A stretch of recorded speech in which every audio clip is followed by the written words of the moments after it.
Hello, Latino Summit. This video is for those of you who will be helping check in schools the morning of the event. Um, we have a brand new school check-in list that I kind of put together to make it a little bit easier and to keep track of attendance a little bit better. First of all, you can find it in the LSPC page. If you scroll down resources where it says check-in tables, we have school check-in list here.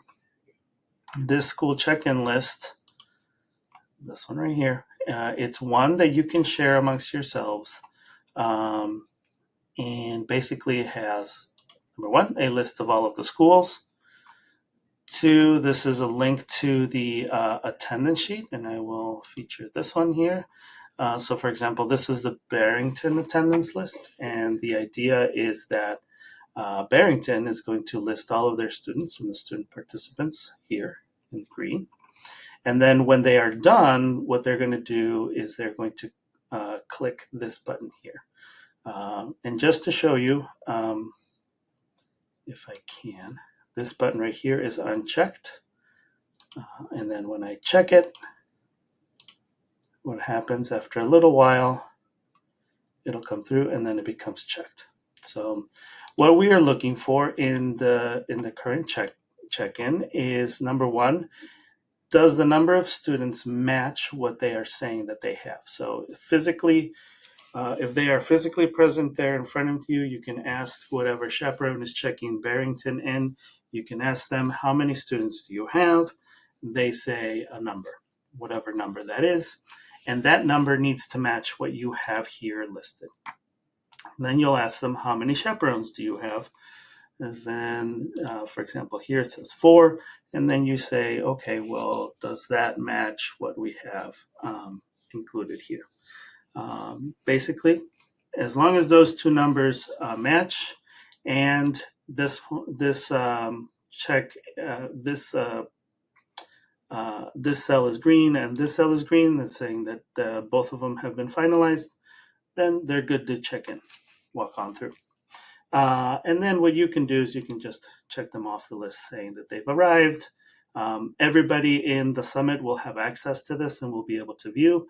So we'll know exactly who has arrived and if they're here and how many students we have.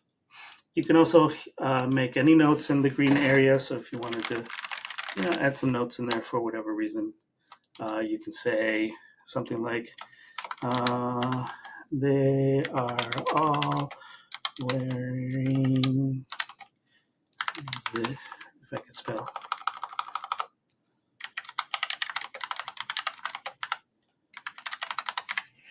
whatever thing you wanted to add there for a note.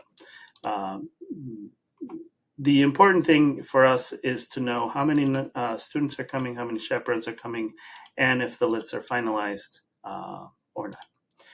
If they don't match, what we'll ask the school to do is to say, okay, well, let's go back to the attendance sheet and let's make sure that the status of the students is correct. So for example, if you have 10 students and all of them are marked as attending, so let me just, attending, right?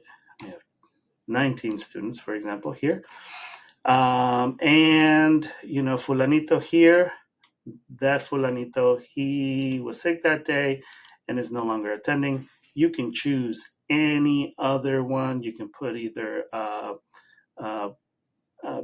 pending permission form or waiting list or scholarship, whatever you want, and none of them will count.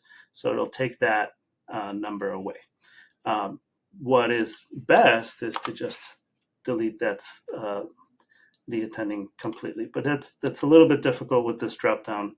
But you can put them on like a waiting list, for example, and that will take them off.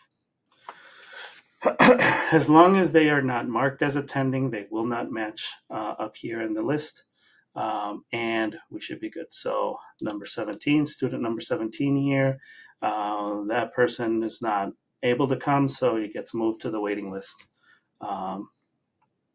and then they don't count against the normal. And then when you look at the number of students, now the number of students that are present right in front of you matches the number of students that are on the list. And that way we know. It's more accurate this way. We are able to then harvest this information and say, okay, all of these students have attended, and we can put them on a list for the Latino Summit Scholarship in 4 years and be able to check against these sheets. I'm hoping that every year we're going to have a new list, a new document every single time. And if this gets adopted, then we'll have very accurate attendance lists moving forward. Okay. Same thing for the chaperone list. It's less critical, I think, for us to have a list of chaperones. We don't give scholarships to chaperones or anything, but it's very nice to have a room assignment. It's very nice to be able to email these people at some point and tell them, hey, this is a cell phone. Something happened with a student from Barrington. This is a cell phone that you can call. It is good for us during the event, but not necessarily for anything, for taking attendance in the future. I would like to at some point, thank all of the chaperones for their service. So maybe harvesting their emails will be good to kind of send a thank you. But outside of that, we don't really need to keep this after the summit. The other thing that I wanted to make sure I pointed out is that once all of these schools have been checked in, let's take a look at Wheeling here for a second. We have 6 chaperones. Once everybody has been added, they have everybody's cell phone number. That's good. Then we can we can close, right? We can close the tables. We already know how many students have been. All of the expected schools have come in. Maybe what we can do is maybe we can jot down the times.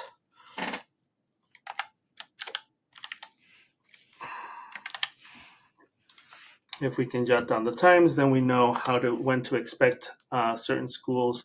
Or if we see that, for example, Wheeling, all of them, but one of them is missing, like let's say I'm picking on Wheeling right now because it's the last one.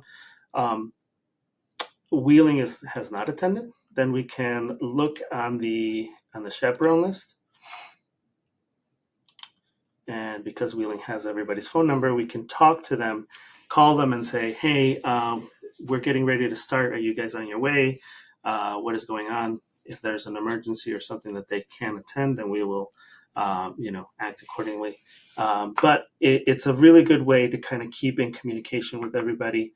And hopefully this system does what it needs to do.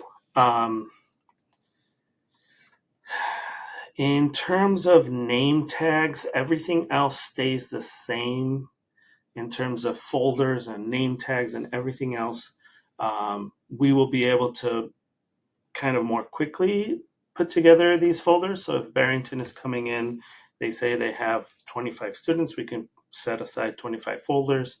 The only thing that I don't see on here is the language, and I don't think that we've accommodated the language, but we can ask when they come in, do you need X amount of red folders or Spanish speaking folders? How many Spanish speaking students do you have? But yeah, that's the only thing that isn't tracked on this sheet. But that could be either added to the notes like everything else, or we can just ask. Okay. All right. Well, please let me know if you have any questions. I'm available via email. I have been a little bit late in responding recently, but that's because there's just so much going on.